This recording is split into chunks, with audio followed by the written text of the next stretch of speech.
Hello and welcome. आप देख रहे हैं ख्याल आपका और मैं हूं आपके साथ अनुज शर्मा। आपका स्वागत करता हूं आपके अपने हेल्थ शो में, जिसका मकसद है आपको हेल्थ से जुड़ी हर जानकारी देना।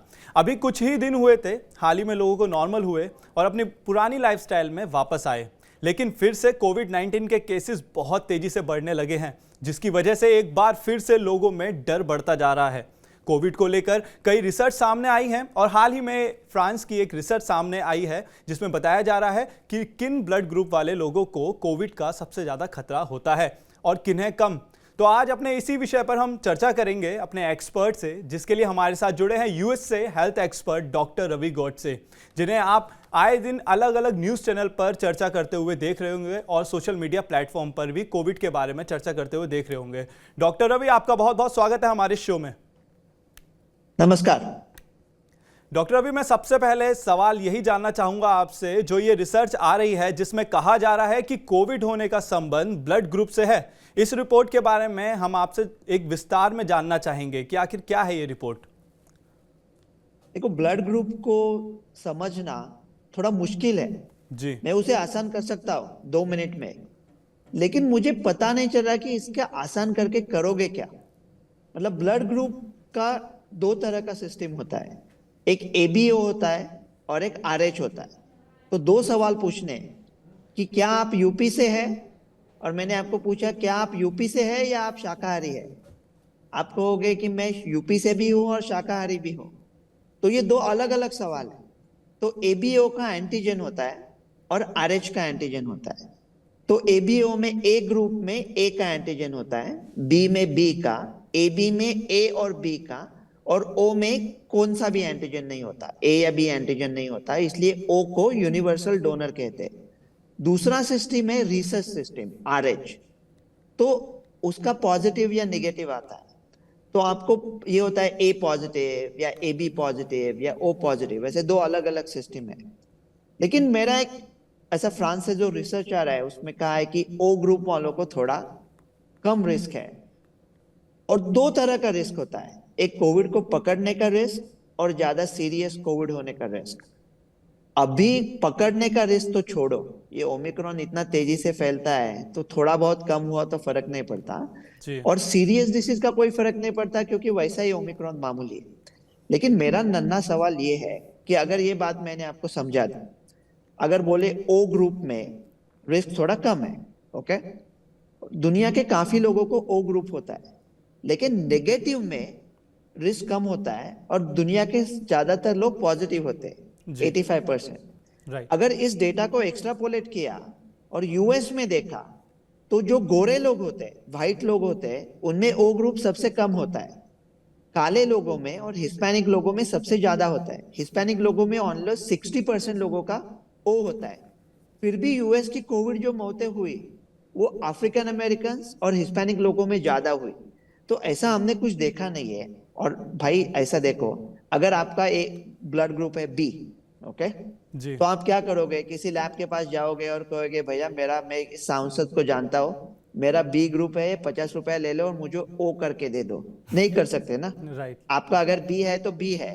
तो जी अगर आपका ग्रुप बी है, आपका रामगढ़ का टिकट कट चुका है, तो आप चुपचाप टांगे में बैठो और बसंती की बातें सुनो ना। आप बेलापुर की सवारी क्यों पूछ रहे हो? जी जिसका तय है ब्लड ग्रुप, हम उसे चेंज नहीं कर सकते ना। जो जोखिम है, जो जोखिम के घटक है जिसको हम परिवर्तित कर सकते हैं, उनकी ही बात करें ना। ब्लड ग्रुप की बात करके फायदा क्या है?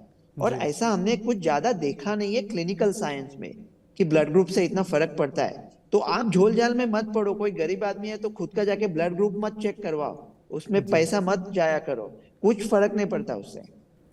डॉक्टर रवि, आज हम देख रहे हैं कि दिल्ली में और इंडिया में वेदर बहुत ज़्यादा चेंज हो रहा है, जिसकी वजह से कॉमन सर्दी, सीजनल फीवर और कोविड के बीच में अंतर करना थोड़ा सा टफ हो जाता है। तो इससे निपटने के लिए क्या सावधानी बरतनी चाहिए आखिरकार किसी इंसान को?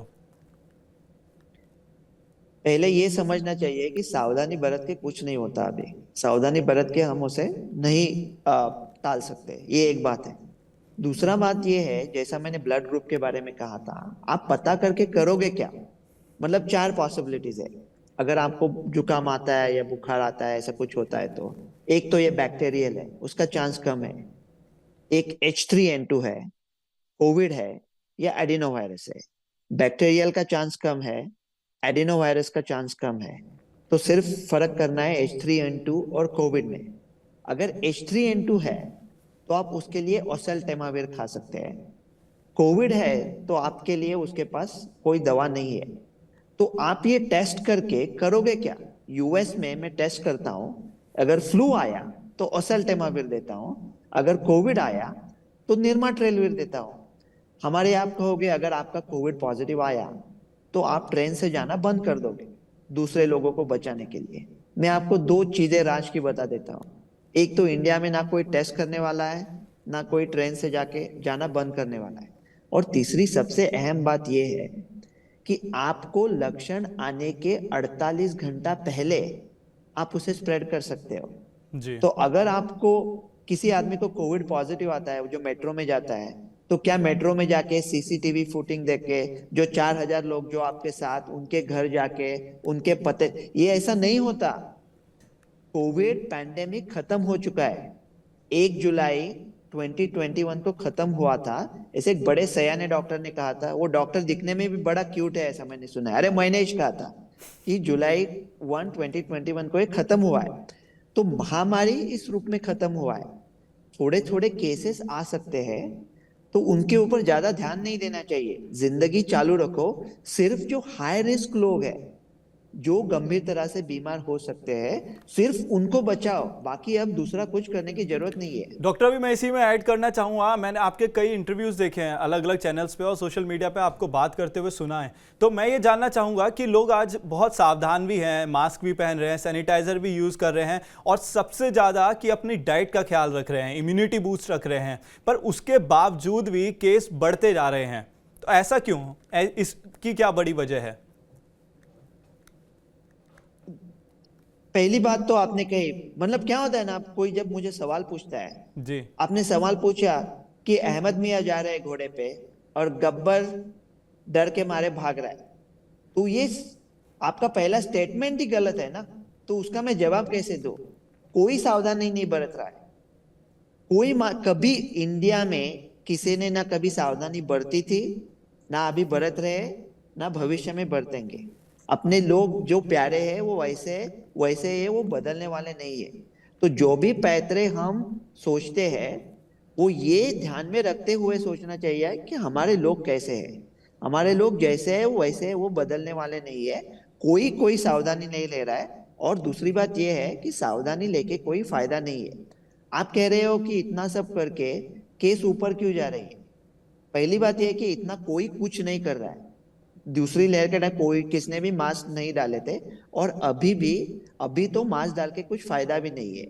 ये ओमिक्रॉन है जो अभी चल रहा है XBB 1.16, वो राइट। ओरिजिनल कोविड जो चाचा थे उससे 200 गुना ज्यादा संसर्गजन्य है।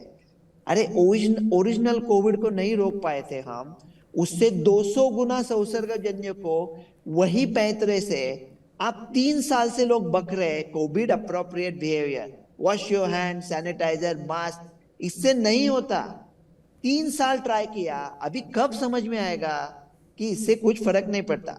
लेकिन एक आपका सवाल बहुत ही जायज है, और ये सवाल ये है कि अगर ये मामूली है, अगर पैंडेमिक खत्म हो चुका है, तो मौतें क्यों हो रही? अगर 4 जी। लोगों का भी मौत हुई तो जी। वो मौत क्यों? उनके रिश्तेदारों को मैं क्या किस मुंह से बोलूंगा कि ये पैंडेमिक खत्म हो चुका है? हाँ। जी बिल्कुल। तो तो ओमिक्रॉन वैसा ही मामूली है, बहुत मामूली है। भारत के लोगों का प्रोटेक्शन है वो दो गुना प्रोटेक्शन है। एक जो टीके लिए उन्होंने, भारत की सरकार ने, विश्व के इतिहास में इसकी कोई मिसाल नहीं है। जो भारत का वैक्सीनेशन ड्राइव रहा है वो विश्व में सारे जहां से अच्छा है, बहुत ही अच्छा काम किया है। मैं बहुत सराहना करता हूं उनकी। अभी थोड़ी आलोचना भी करूंगा, लेकिन सराहना पहले करूंगा। बहुत अच्छा किया है वैक्सीनेशन का ड्राइव, और नेचुरल इम्यूनिटी भी है क्योंकि काफी लोगों को ओमिक्रॉन हुआ था। इसकी वजह से ओमिक्रॉन मामूली है, हमारा प्रोटेक्शन है, इसकी वजह से पैंडेमिक खत्म हो गया। अगर ये ओमिक्रॉन मामूली है तो फिर लोग मर क्यों रहे? इसका जवाब ये है कि ऑलमोस्ट 100% लोगों का ऑलमोस्ट 100% प्रोटेक्शन है। लेकिन ये ऑलमोस्ट है, 100% नहीं है। तो ऐसे 0.1%, 0.2% लोग हैं जिनको ओमिक्रॉन हुआ। ओमिक्रॉन जनरली यहाँ रहता है, लंग्स में नहीं जाता। उनको ओमिक्रॉन हुआ तो उनको सीरियस डिसीज हो सकता है और वो मर सकते हैं। अगर वो लोग मर रहे हैं तो मेरे दो सवाल हैं। पहला सवाल ये है कि क्या वो ओमिक्रॉन के साथ मर रहे हैं या ओमिक्रॉन की वजह से मर रहे हैं। तो अगर इन्फेक्टिविटी रेट बहुत ज्यादा है तो दूसरे किसी डिसीज की वजह से मर गए तो भी ओमिक्रॉन पॉजिटिव आ सकते हैं। जी। और दूसरा सवाल ये है कि अगर कोई हाई रिस्क है, अगर एक 90 साल का आदमी है, ओके, जो बहुत सिगरेट पीता है, लंग डिसीज है, कैंसर है, बहुत हाई रिस्क है, उसको ओमिक्रॉन हो गया और वो आपके पास आया, आप गवर्नमेंट कमिटी हो, आप वैसे तो अच्छे लगते हो लेकिन मानो आप गवर्नमेंट कमिटी हो, वो 90 जी। साल का आदमी बेचारा आपके पास आता है और कहता है कि मुझे कोविड हो गया और मैं बहुत हाई रिस्क हूँ। आप कहोगे आप सावधानी ले लो। तो लारे में सावधानी ले चुका, अभी हो गया, अभी सावधानी लेके क्या फायदा है, अभी क्या करता हो बोलो। तो हम लोग ड्रिल करेंगे, उठक बैठक करेंगे, कितना देखेंगे हॉस्पिटल में बेड है। वो 90 साल के आदमी को क्या घंटा फर्क पड़ता है आप कितना ड्रिल करो। आप कहोगे हमने मीटिंग लिया है, हाँ, और हमने तय किया है कि केंद्र सरकार राज्यों को बोलेगा आप सावधानी ले लो। बोला मुझे क्या फर्क पड़ता है, मैं 90 साल का हूं, मैं क्या करूं बोलो ना। जी। तो इस आपको तो आप हाई लेवल मीटिंग करोगे। अरे भाई आप कौन से भी लेवल की मीटिंग करो, high level, mid level, low level, जो 90 साल का आदमी है जो आज कोविड पॉजिटिव है उसको ये सब मीटिंग से क्या फायदा है। अगर ऐसा कोई आदमी है जिसको कोविड होता है तो उसको कोविड होने के बाद ऐसी दो दवाई हैं जिनके वजह से उसकी कोविड सीरियस गंभीर मामला होने का परसेंटेज 89% से कम कर सकते हैं। ओके। ये डेटा अनवैक्सीनेटेड लोगों का है, लेकिन वैक्सीनेटेड डेटेड में लोगों में भी शायद ऐसा ही रहे। वो दो दवाई है, एक भारत में है, दूसरी भी भारत में है, लेकिन कोई इस्तेमाल नहीं कर रहा है। पहली दवाई का नाम है निर्मा ट्रेलवीर, जो नवंबर 2021 में यूएस में आया था, इंडिया में भी बन सकता है, ऑलरेडी पेटेंट मिल चुका है। जनारा फार्मा ने 5,200 रुपए में बनाने का उसका वादा किया था। वो कहाँ है दवा अभी। ये जो कोई बैठक चल रही है, मैंने सरकार की बहुत प्रशंसा की है, जी। अभी जनता की तरफ से बड़ी प्यार से पूछ रहा हूँ, ये निर्मा ट्रेलवीर कहाँ है। अगर जो 5 लोग मरे हैं उनमें से 2 शायद ओमिक्रॉन की वजह से मरे हैं, तो क्या उनको ये दवा दे सकते थे, उनका मरने का चांस कम कर सकते थे। चलिए दूसरी सर, दवा है, मैं इसी में एक और चीज़ ऐड करना चाहता हूं। अभी हम ओमिक्रॉन की बात कर रहे हैं, एक और अब वेरिएंट आ गया है जिसका नाम है आर्केट्यूरस, जो कि बहुत ज़्यादा प्रचलित है इस समय। उस पर आप क्या कहना चाहेंगे। ये तो बढ़ता ही जा रहा है, पहले ओमिक्रॉन, फिर ये, अब आगे और क्या आने वाला है। क्या ये चौथी लहर की तरफ का कोई संकेत है। पहले मैं मेरा पहले का आंसर खत्म कर देता हूँ। दूसरी एक दवाई है ओके। जो रेमडेसिविर है। वो रेमडेसिविर, बहुत डर लगता है इंडिया में रेमडेसिविर की बात है क्योंकि हम लोग ब्लैक मार्केट करके दिखाएंगे। रेमडेसिविर सिर्फ ऑक्सीजन कम होने के बाद यूज करते थे, लेकिन रेमडेसिविर का 3 दिन का प्रोटोकॉल है, उससे 90% रिस्क कम हो सकता है। किसी हाई रिस्क आदमी को हो गया तो ऑक्सीजन कम होने के पहले 3 दिन रेमडेसिविर दे सकते हैं। ये दवाई का कुछ प्रोटोकॉल बनाओ, बाकी सब ड्रिल का कुछ मायना नहीं है। ये आर्कचुरस आपने कहा, जी। वो आप कह रहे ये गब्बर है, कालिया है, सांबा है, वो सब उसी गैंग के लोग हैं। आर्कचुरस ओमिक्रॉन का ही पिल्ला है, जी। ओमिक्रॉन का ही बेटा है। वो ओमिक्रॉन की तरह ही बिहेव करता है, ओमिक्रॉन की तरह ही मामूली है। क्या भविष्य में ऐसा आ सकता है जो ओमिक्रॉन की तरह तेजी से फैले और डेल्टा की तरह खतरनाक है। आ सकता है, लेकिन अभी आया नहीं है, आने की संभावना बहुत कम है। अगर आया तो मैं आपको बोल दूंगा आंख में आंख डाल के, अभी वो ओमिक्रॉन मामूली है, आर्कचुरस मामूली है। मैं आपके केसेस एक दिन में कम करके दिखा सकता हूँ। आप गिनना बंद करो, केसेस कम हो जाएंगे। एक daily cases, infectivity rate, total case load, recovered, ये सब बकवास आंकड़े हैं। सिर्फ एक आंकड़ा देखो, हॉस्पिटलाइजेशन क्या है। अगर कोई हॉस्पिटलाइजेशन नहीं करता तो आपको क्या फर्क पड़ता है। अगर गब्बर होली में आपको आपको रंग डाल के जाता है, आपको मारता नहीं है, तो आप ये ढूंढ क्यों रहे हो कि गब्बर आया या नहीं आया। छोड़ दो ना, अपनी जिंदगी आराम से जी लो। जी। डॉक्टर, अभी मेरा अगला सवाल आपसे ये रहेगा कि कुछ लोग सर्दी जुकाम होने पर बिना डॉक्टर की सलाह के मेडिकल स्टोर से दवाई लाकर खा लेते हैं। जिन इन लोगों को आप क्या कहना चाहेंगे? देखो क्या है ना, क्योंकि वो जरूरी अभी नहीं है कि जैसा वो जुकाम हो या फिर फीवर हो, बिना चेक करे मेडिकल स्टोर से दवाई लेना, ये तो आप अपने आप को भी एक डेंजर उस मोड में डाल रहे हो और अपनी फैमिली को भी। तो देखो इंडिया में कुछ जगह पे बहुत कंट्रोल होता है। अभी मैंने एक मेरे माँ के लिए 3 रुपए का दूध खरीद रहा था यूएस से, ओके। कार्ड लेके, तो ये ओटीपी वो टूट पड़े मेरे पर, चीते की तरह टूट पड़े कि क्या आपका क्रेडिट कार्ड कौन सा है, ये किया वो किया, लिंक किया है क्या आधार, उसको यूपीआई, पूरा मेरा वाट लगा दिया।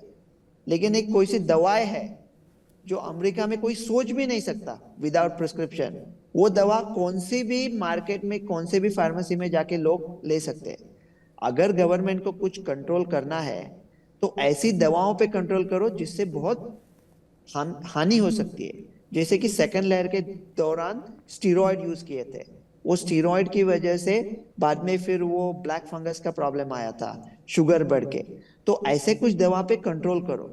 और लोगों को मैं ये कहूंगा कि अगर आपको मामूली जुकाम है तो ज्यादातर वो बैक्टीरियल नहीं होता, दवा की जरूरत नहीं है। H3N2 है तो ओसेल्टेमाविर ले सकते हैं, निर्माट्रिलविर अपने पास है नहीं, और ये वैसा ही मामूली है, अपने आप ठीक होता है। तो ज्यादा दवा खाने की जरूरत नहीं है। अगर दवा खानी है तो किसी डॉक्टर से पूछो। ये लोगों को डर क्या लगता है ना, डॉक्टर के पैसा लगता है डॉक्टर के पास जाने को। डॉक्टर के पास गए तो फिर कुछ टेस्टिंग कहते हैं, बोलो ब्लड टेस्ट करो, एक्सरे करो। लोगों गरीब लोग हैं, कहाँ से लाएंगे पैसे, उनको भी जी लगता है ना। मैं जनता की तरफ से, मैं डॉक्टर हूँ लेकिन जनता की तरफ से भी बात करता हूँ ना। जैसा HRCT पकड़वा के करवा लेते थे सबका, ये जी जी। टेस्टिंग IL-6 ये वो, तो फिर उसमें कुछ ना कुछ तो निकलता है, फिर उसके और स्टडी करो, इधर जाओ, कहाँ से गरीब आदमी पैसा लाएगा, और अगर है भी, ये ओमिक्रॉन मामूली भी है और अस्पताल जाके ठीक भी होता है, तो कोई ऐसा बेचारा पोस्ट में काम करने वाला आदमी था, पूरी जिंदगी मेहनत करके उसने कुछ 10 लाख जोड़ दिया है, वो क्यों 2-3 लाख खर्चा करे उसके जी ऊपर अस्पताल में जाए, ये भी लोगों के जहन में आता है ना। तो जी। इसके वजह से मैं लोगों को कहता हूँ कि ये जो बहुत जुकाम है वो अपने आप ठीक होते हैं, तो कुछ दवा खाओ ही मत, लेकिन डॉक्टर के साथ फोन के ऊपर बात करो, टेस्टिंग भी कम करो, दवा भी कम करो। अपना भारतीय आहार बेस्ट है, भारत भारत का आहार ले लो, माँ बाप के आशीर्वाद ले लो, दोस्तों के साथ प्यार से बात करो और अपनी जिंदगी चालू रखो। पर जो भी है, डॉक्टर कंसल्टेशन काफ़ी इंपॉर्टेंट है ऐसे में। हाँ डॉक्टर, हाँ, मैं या अभी ऑफ हम कोर्स। बूस्टर डोज की बात कर लेते हैं कि बूस्टर डोज लगवाना कितना ज़रूरी है, और तीसरा डोज जिन लोगों ने लगवा लिया है, क्या उन्हें आगे डोज की ज़रूरत पड़ सकती है? देखो मैंने तो 5 बूस्टर लिए हैं, मतलब 2 ओरिजिनल डोज और उसके ओके बाद 3 बूस्टर लिए हैं। ओके। तो ये आरएनए वायरस है ना, तो आरएनए वायरस बदलता है। तो अगर आरएनए वायरस बदला तो उसको वैक्सीन भी थोड़ा बदलना चाहिए जी और बूस्टर भी लेना चाहिए। तो फ्लू का हम लोग हर साल वैक्सीन बदल के वैक्सीन लेते हैं, मतलब वो फॉर्मूला बदल के वैक्सीन पूरा यूएस में करते हैं, हर ओके साल बदलते हैं और हर साल लेते हैं। लेकिन ये दुर्भाग्यता से, हमारी दुर्भाग्यता से, ये सोशल मीडिया के जमाने का पहला पैंडेमिक है। ये जी सोशल व्हाट्सएप यूनिवर्सिटी इतने चल रहे हैं जी कि जी जी। वैक्सीन के खिलाफ इतना लोग कुछ अनाप शनाप बक रहे हैं कि उसके वजह से अभी मुश्किल हो गया है लोगों को बोल। अगर आपने लोगों को बोला तो किसी का चाचा मर गया था, वो जिंदगी से उठ गए थे, वो हजारों उसको फॉरवर्ड होते हैं। तो इंडिया में ऐसा हर साल ये वैक्सीनेशन ड्राइव चलाना नामुमकिन है। जी लेकिन भारत के लोगों ने जो 2 डोज कोविशील्ड या कोवैक्सीन के लिए हैं और उनको ओमिक्रॉन हुआ था, उसकी वजह से कई साल तक उनका प्रोटेक्शन होता रहेगा। अगर ओके आपने बूस्टर की बात की, जिस आदमी ने 2 टीके लिए हैं उसका सीरियस डिसीज का ओमिक्रॉन से चांस 60% से कम होता है। 3 डिसीज लिए है उसका 81% से कम होता है। तो तीसरे डोज के वजह से ये 21% आपको मिलता है। ओके लेकिन भारत में सब लोगों को ओमिक्रॉन भी हुआ था, उसके वजह से भी काफी कम होता है। तो बूस्टर ओके। से क्या फायदा होगा, ऐसा लोग मुझे पूछते हैं। और देखो लोगों की एक मजा होती है, मुझसे पूछते रहते हैं जब तक उनको मैं ये नहीं बताता जो वो पहला करना चाहते थे। उनके मन में एक होता है, जब तक मैं महीने मेरी कॉलर पकड़ के मुझे वही वही पूछते रहेंगे। जब मैं कहता हूँ ठीक है मत ले लो बूस्टर, तो कहते हैं डॉक्टर रवि ने बोल दिया मत ले लो। तो बूस्टर का फायदा है, बूस्टर से आपका ओमिक्रॉन जो हाई रिस्क लोग हैं, लेकिन सिर्फ हाई रिस्क लोगों पे फोकस करो। कॉमन लोगों में अगर बूस्टर दिया तो उस बूस्टर के वजह से अब हम ट्रांसमिशन नहीं रोक सकते। उसका वैक्सीन का एफिकेसी बहुत कम हो चुका है। और ये जो आपने पूछा ना, ये जो ओमिक्रॉन एडजस्टेड बूस्टर है यूएस के, अगर सरकार को कुछ करना चाहिए तो जी। भारत के जो कोविशील्ड और कोवैक्सीन है ना, उनको भी एडजस्ट करो ना। उनको एडजस्ट करके, उनको ओमिक्रॉन एडजस्ट करके नए वैक्सीन लाओ ना। अगर अपना विलन बदल चुका है तो मतलब आपने गब्बर का डिस्क्रिप्शन दिया है कि घोड़े पे बैठता ये है। बिल्कुल आपने सही बात की। अगर चेंज हुआ है, वेरिएंट चेंज हुआ है, तो हमें वैक्सीनेशन में भी, फॉर्मूला में भी चेंज करने का होना चाहिए, हमें चेंज करके फिर से लगवाना चाहिए। बिल्कुल सही। डॉक्टर, मैं आपसे ये और एक चीज़ जानना चाहूँगा। अभी लोग बड़े कंफ्यूज थे। अभी आपने सुना होगा भारत में आए दिन लोगों को हार्ट अटैक आ रहा था, और हार्ट अटैक ऐसा था कि आते ही लोग एक्सपायर हो जाते थे, डेथ का रेट बहुत बढ़ गया था। तो लोगों के मन में ये आ रहा था कि उन्होंने बूस्टर डोज लगवाई है या कोविडशील्ड के थर्ड लगवाई है, तो कहीं इसकी वजह से इसका कोई कांटेक्ट तो नहीं? बिल्कुल नहीं है। अभी मैंने इसके ऊपर वीडियो बनाया और ट्वीट किया है @डॉक्टर_गोडसे_रविबन। मैं इसको ओके। आपका विस्तार से क्विक जवाब देता हूँ, क्विकली। पहली बात यह है, हार्ट के मामले बढ़े हैं दो वजह से। एक, हम लोग अभी हेडलाइन, हेल्थ न्यूज को हेडलाइन में डाल रहे हैं, इसकी वजह से हमारा फोकस उधर है। पहले भी होते थे लेकिन हमारा फोकस नहीं था। और दूसरी बात यह है कि सचमुच बढ़े, हार्ट के मामले डेफिनेटली बढ़े हैं। तो क्यों बढ़े हैं? वैक्सीन आने के बाद बढ़े हैं, हाँ, वैक्सीन आने के बाद बढ़े, लेकिन वैक्सीन की वजह से नहीं बढ़े। वैक्सीन आने के एक साल पहले कुछ और नया आया था, जिसको हम लोग प्यार से नोवेल कोरोना वायरस बोलते हैं। कोरोना वायरस की वजह से हार्ट के मामले बढ़े हैं दो तरीके से। एक, corona virus directly heart inflammation, thromboembolism. और दूसरा, कोरोना में लॉकडाउन था, डॉक्टर के पास नहीं जा रहे थे, डिप्रेशन हुआ था, स्ट्रेस था, स्टीरॉयड का यूज था, बहुत सारी तकलीफें थी। इसके वजह से हार्ट के मामले बढ़े थे। तो अभी अगर कोविड के वजह से आपके हार्ट के मामले बढ़े तो डरावने वाली बात है ना। लेकिन जैसा मैंने पहले कहा था, वही जोखिम वालों की जी। बात करते हैं जिसे हम परिवर्तित कर सकते हैं। आपकी उम्र अगर है तो उसे बदल नहीं सकते। आपको कोविड हुआ था, आप अतीत में जाके उसे बदल नहीं सकते ना। तो आप ये कर सकते हैं कि आप अपने डॉक्टर के साथ बात करो, कसरत करो, डायबिटीज कम करो, आपका वजन कम करो, स्ट्रेस कम करो। स्ट्रेस डायबिटीज से 4 गुना ज्यादा इंपॉर्टेंट होता है। स्ट्रेस कम करो, दोस्तों के साथ प्यार से बात करो। अगर आपने ये किया तो आपका जो हार्ट डिसीज का रिस्क है, वो पैंडेमिक चालू होने के पहले से मैं कम करके दिखाता हूँ, गारंटीड। तो कोई डरो नहीं। जो लोगों ने 2 टीके लिए उनको हम डराएंगे नहीं। आप इत्मीनान से रहे, ना आपका हार्ट डिसीज का रिस्क बढ़ गया है, ना आपको कोविड से डर है। सीरियस डिसीज से ये 2 टीके आपको बचाते रहेंगे। तो मेंटल आप अभी हेल्थ पे, सिर्फ चैन से मेंटल रहो। हेल्थ पे बहुत हाँ, फोकस करना पड़ेगा लोगों को। हाँ, और जो ये हाँ, चैन से रहो। व्हाट्सएप की यूनिवर्सिटी है, उसको थोड़ा कम पढ़ना पड़ेगा, क्योंकि लोगों को अभी कहीं ना कहीं ये भी लग रहा था कि जिम जाने से भी बहुत सारे हार्ट अटैक के मामले आ रहे हैं, कि जिम जाते हैं, एक्सरसाइज तो करते हैं, मैंने उनको भी आते हैं। एक्सेसिव एक्सेसिव जिमिंग, हाँ। ये अच्छा नहीं है। इसलिए मैं जी कह रहा हूँ आपके बिल्कुल। डॉक्टर के साथ बात करो। लेकिन कसरत बहुत इंपॉर्टेंट है। कोविड में पहले जिम बंद हुए थे, राइट। तो कसरत और कम होया था, वजन। जी। तो ये सब इंपॉर्टेंट है, मेंटल हेल्थ के लिए भी इंपॉर्टेंट है। डॉक्टर रवि, एक रिसर्च और आ रही है जिसमें बताया जा रहा है कि कोविड जूनोसिस की वजह से फैल रहा है, कि जिनके घर में पेट हैं उन लोगों को कोविड के सबसे ज़्यादा चांसेस आ रहे हैं। तो जिनके घर में ये पेट हैं उन्हें प्रिकॉशन क्या लेने चाहिए? क्योंकि नेदरलैंड में भी अभी बहुत सारे केसेस आए थे, एक पेट स्टोर में पहले क्या कहते हैं उस व्यक्ति को हुआ, फिर वो पेट को हो गया, और पेट से फिर वो फैल गया काफ़ी लोगों में। देखो, अगर एक कपल है, हाँ, मियाँ जी। बीबी, एकदम क्यूट सा कपल है, उनके पास एक कुत्ता है। वो मियाँ को हो जाता है, हस्बैंड को, शोहर को हो जाता है कोविड। वो कुत्ते के साथ खेल रहा है, उसके वजह से कुत्ते को होता है। फिर वो कुत्ता बीबी के पास जाता है।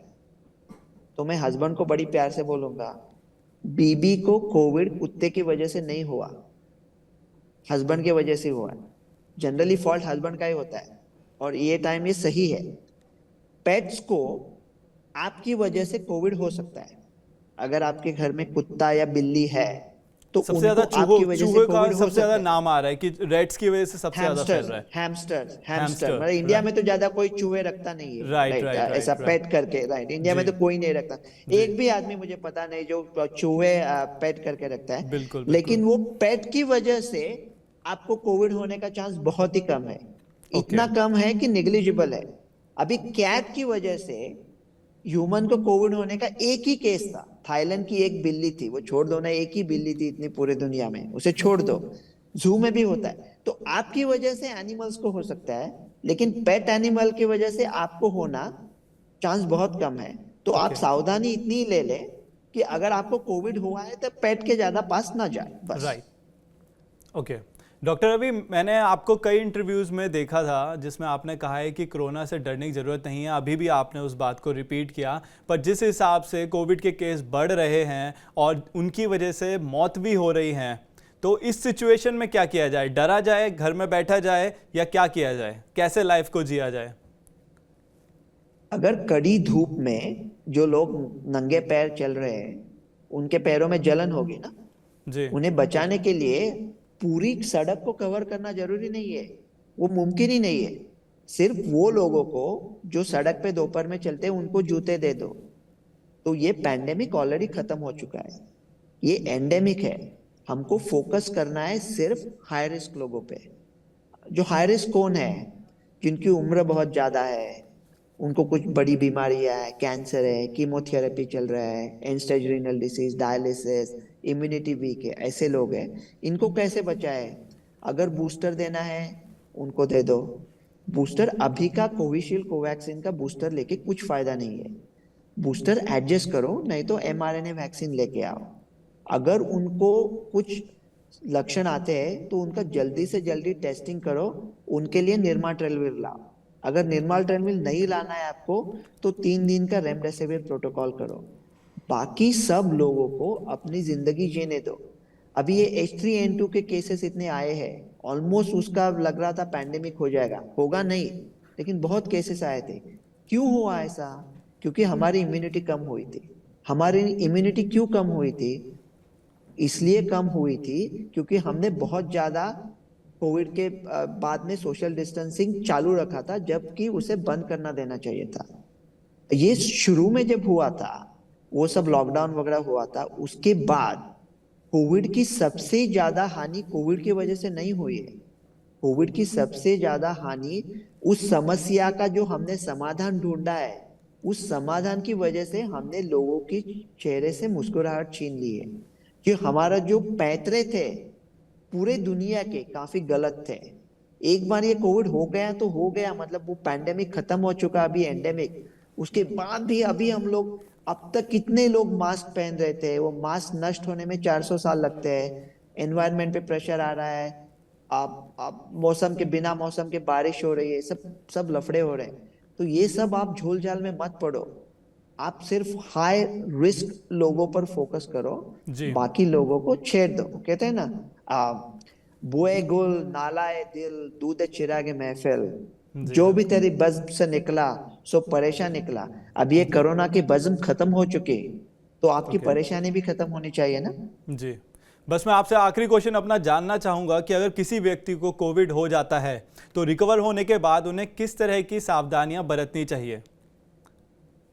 उनको सिर्फ ये करना चाहिए कि व्हाट्सएप से छुट्टी ले लो, गूगल से छुट्टी ले लो, और न्यूज पढ़ने से छुट्टी ले लो। वो कहते हैं ना लॉन्ग कोविड हो जाएगा, ये हो जाएगा, वो हो जी जाएगा। मेरे हजारों पेशेंट्स हैं कोविड के जो यूएस में मैंने ट्रीट किए हैं, और ओके सब लोग पूरी तरह से, जिनको पहले लॉन्ग कोविड लगता था वो लोग भी अभी ठीक हो रहे हैं। तो अभी क्या सावधानी लोगे? जो हो गया वो हो गया। आप आराम से मस्त अपनी जिंदगी जीते रहो, कुछ टेंशन लेने का ही नहीं, लोड लेने का नहीं मन पे। कोविड हो गया, अतीत में गया, आप अपनी जिंदगी चालू रखो। जी बिल्कुल, आपका कहने का मतलब ये है कि डॉक्टर से कंसल्ट जरूर करें और अपने हाँ मेंटल हाँ, हेल्थ का सबसे ज़्यादा ध्यान रखें, जो कि बहुत ज़रूरी भी है। डॉक्टर रवि, आपका बहुत बहुत शुक्रिया हमारे साथ जुड़ने के लिए और हमारे तमाम सवालों के जवाब देने के लिए। Thank you so much sir. धन्यवाद। देश में कोरोना के मामले दिन पर दिन तेजी से बढ़ते जा रहे हैं, जैसा कि हम सभी जानते हैं। इससे बचने के लिए कोविड एप्रोप्रिएट बिहेवियर का पालन जरूर करें और हाँ, सबसे ज़्यादा जरूरी वैक्सीनेशन जरूर करवाएं।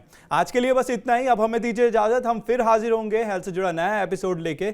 और चलते चलते हम आपको बताना चाहते हैं TV9 डिजिटल के न्यू इनिशिएटिव TV9 वैन के बारे में। आखिरकार क्या है ये न्यू इनिशिएटिव, देखते हैं इस छोटी सी वीडियो में।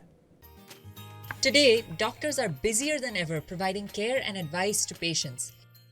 And the reality is that an average patient now spends much more time in the waiting room than in the doctor's chamber.